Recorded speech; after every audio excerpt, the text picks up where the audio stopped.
Hi you all. Welcome to Swagata talks real.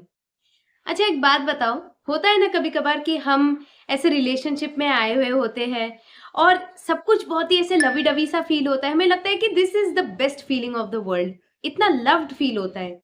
फिर अचानक कुछ टाइम बाद ना उसी रिलेशनशिप में रहते हुए आपको लगता है कि something is wrong, something is missing, शायद this relationship is not meant to be, और maybe I am with the wrong person. पता है आपको ये फीलिंग्स आपके अंदर क्यों बिल्ड हो रही है? बिकॉज शायद कहीं ना कहीं आपका जो गट फीलिंग है, आपकी जो एक इनर वॉइस है, वो आपको ये बताने की कोशिश कर रही है कि baby, it's time to move on from this relationship, it's time to move ahead, it's time to end this relationship and it's time to lead a new and better life. लेकिन ये जो आपको मूव ऑन करना चाहिए, ये जो इस relationship को पीछे छोड़ के आपको आगे जाना चाहिए, ये कब समझोगे?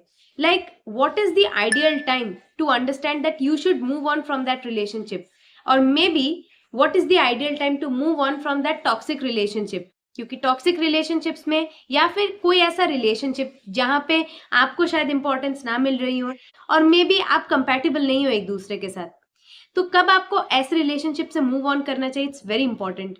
वरना जितनी ज्यादा देर होती जाएगी ना, उतनी ज्यादा आप अपने मेंटल पीस को खो दोगे।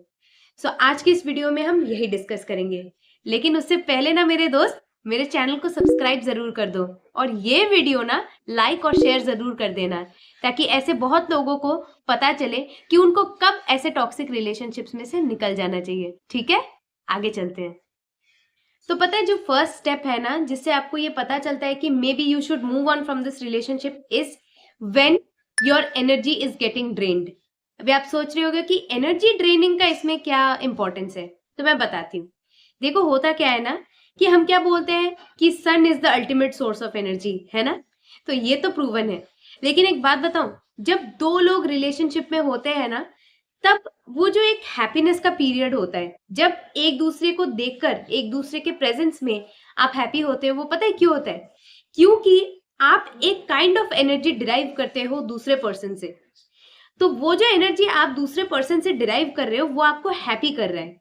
लेकिन इस वक्त जहां पे आपको दिख रहा है कि may be something is wrong, there is something wrong in this relationship, उसमें आपकी एनर्जी ड्रेन हो रही है। क्यों? क्योंकि पहले जैसे उनका प्रेजेंस या फिर उनसे बात करना आपको हैप्पीनेस नहीं दे रहा है, यानी कि आपको और एनर्जी मिल नहीं रही उनसे, रादर आपकी एनर्जी ड्रेन हो रही है। तो आपकी एनर्जी ड्रेन हो रही है, ये आपको पता चल जाना चाहिए। क्योंकि जैसे जैसे आपकी एनर्जी ड्रेन होती जाएगी ना, वैसे वैसे you will start losing interest in the relationship. So, my friend, the first thing is to identify that your energy is getting drained. जब भी एनर्जी ड्रेनिंग स्टार्ट हो जाए और आपको ये रियलाइज हो जाए कि I am no longer deriving any energy from the other person, rather my energy is getting drained, it's time you should move on from that relationship. अच्छा दोस्त, तो अब मैं आपको बताती हूँ वो दूसरी चीज जिससे आपको ये रियलाइज हो जाएगा कि आपको उस रिलेशनशिप से मूव ऑन करना चाहिए। आपने देखा होगा कि अक्सर हम जब सड़कों पे निकलते हैं ना, गाड़ी चला रहे होते हैं या फिर वॉक कर रहे होते हैं, तो क्या देखते हैं हम? टू साइडेड रोड्स, क्या बोलते हैं? टू वे लेन, वन वे लेन, होता है ना? तो ये चीज ना सिर्फ रोड्स पे लागू होती है कि टू वे लेन है या फिर वन वे लेन है। लेकिन हमारे पर्सनल लाइफ ये वन वे लेन कुछ नहीं होता है, इट्स अ टू वे लेन। अगर आप रिलेशनशिप में हो, सो जरूरी है कि दोनों साइड से एफर्ट्स हो। लेकिन अक्सर क्या होता है ना कि जैसे जैसे रिलेशनशिप में कोई एक इंसान इंटरेस्ट लूज करता जाता है, उनके तरफ से एफर्ट्स निल हो जाते हैं, तो उनके साइड से कोई एफर्ट्स नहीं होते हैं।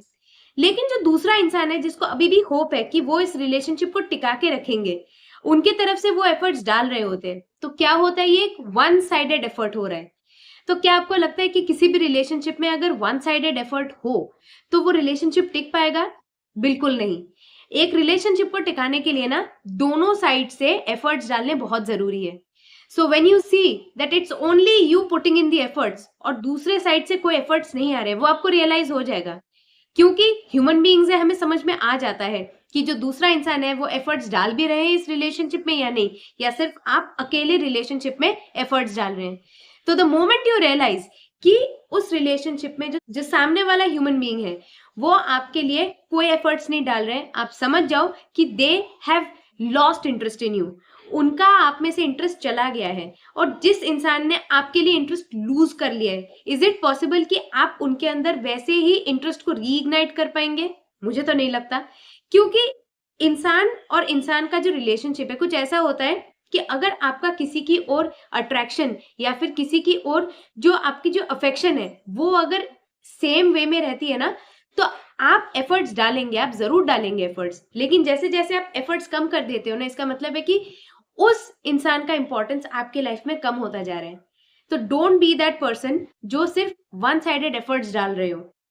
आप उस टॉक्सिक रिलेशनशिप से निकलो, क्योंकि बिन बोले भी वो रिलेशनशिप ऑलरेडी टॉक्सिक बन चुका है।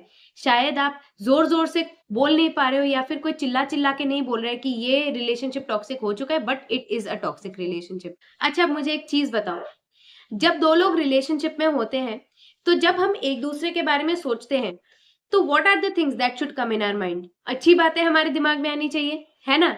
यानी कि the precious moments that we have spent together, जो खुशी के पल हमने एक दूसरे के साथ बिताए हैं, वो हमारे माइंड में रिप्ले होने चाहिए। लेकिन मान लो कि किसी भी वक्त अगर उस इंसान के बारे में सोचकर आपको अच्छा ना फील हो, आपको स्ट्रेस्ड फील हो, आपको ऐसा लगे कि अरे इनके साथ तो मेरी ये प्रॉब्लम चल रही है, वो प्रॉब्लम चल रही है, यानी कि they are no longer giving you any kind of happiness, उनकी प्रेजेंस आपके लाइफ में हैप्पीनेस नहीं पहुंचा रही है। तो जब ये एक लॉन्ग टाइम तक चले, देखो छोटे मोटे झगड़े तो चलते ही रहते हैं और उनको हम ऐसे मना भी लेते हैं एक दूसरे को उस वक्त, लेकिन जब ऐसा हो ना कि किसी के बारे में सोचकर आपको सिर्फ और सिर्फ स्ट्रेस ही आ रहा है, आप कोई भी हैप्पी मोमेंट सोच नहीं पा रहे हो, उसका मतलब ये है कि उस रिलेशनशिप में टॉक्सिसिटी आ गई है। Now the thing that you need to do is immediately get out of that relationship. जरूरी नहीं है कि लड़ झगड़ के मारपीट करके आप उस रिलेशनशिप से बाहर आएंगे, आप विद डिग्निटी एंड ग्रेसफुली भी उस रिलेशनशिप से बाहर आ सकते हैं। कि जब भी आपको ऐसा फील हो कि उस इंसान के बारे में सोचकर आपको अच्छा नहीं फील होता है, आपको स्ट्रेस आता है, so get out of that relationship baby, it's time to get out of that relationship. अच्छा, अब एक और चीज आपके साथ शेयर करती हूँ। क्या होता है ना, जब भी हम रिलेशनशिप में होते हैं तो आपने देखा होगा कि दो जो पार्टनर्स होते हैं उस रिलेशनशिप में, वो एक दूसरे की छोटी छोटी हैबिट्स को नोटिस करते हैं, जिसे हम क्या बोलते हैं, द आर्ट ऑफ नोटिसिंग। और कितना अच्छा लगता है ना जब आपके पार्टनर आपकी छोटी छोटी हरकतों को, आपकी छोटी छोटी चीजों को नोटिस करे, आपके लाइक्स डिसलाइक्स को नोटिस करे, और वैसे ही जब नेक्स्ट टाइम आपसे मिले, आपको हैप्पी करने के लिए, आपको खुश करने के लिए वैसे ही कुछ छोटी छोटी चीजें आपके लिए, छोटी छोटी एफर्ट्स डाले।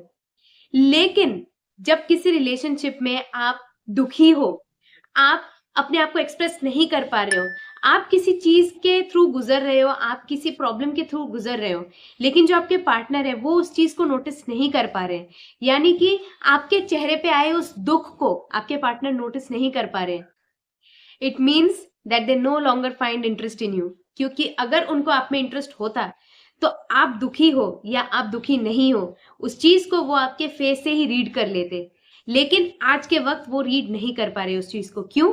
क्योंकि they have lost interest in you. और ऐसा नहीं है कि उन्होंने आप में इंटरेस्ट इसलिए लूज किया है क्योंकि आपकी कोई गलती है, नहीं, ह्यूमन नेचर है, हो ही सकता है कि कोई किसी में इंटरेस्ट लूज कर जाए, लेकिन उस वक्त ये इंपॉर्टेंट है कि आप इस चीज को रियलाइज करो कि they know longer find you interesting. इसलिए वो जो पहले आपकी छोटी छोटी चीजों को भी नोटिस कर लेते थे और छोटी छोटी प्रॉब्लम्स को, छोटी छोटी हैप्पीनेस को भी पढ़ लेते थे, वो आज इतनी बड़ी जो आपके फेस पे जो एक अनहैप्पी एक जो एक स्टेट है, वो उस चीज को नहीं पढ़ पा रहे, वो उस चीज को डिकोड नहीं कर पा रहे। तो इसका मतलब एक ही होता है कि you should get out of that relationship, क्योंकि अगर उनको नोटिस करना होता तो वो बहुत पहले नोटिस कर चुके होते, which they have not done. So it means that it's time to get out of that relationship. So मेरे प्यारे दोस्तों, आई होप कि इस वीडियो से आपको ये तो पता चल गया होगा कि आपको कब एक टॉक्सिक रिलेशनशिप से मूव ऑन करना है। एंड दोस्तों, ऐसे ही और वीडियोस मैं आपके लिए ले आया करूंगी, लेकिन उसके लिए आपको मेरे कंटेंट को फॉलो करना चाहिए और करते रहना मेरे कंटेंट को follow. And the next time I bring a video for you, till then, see you soon.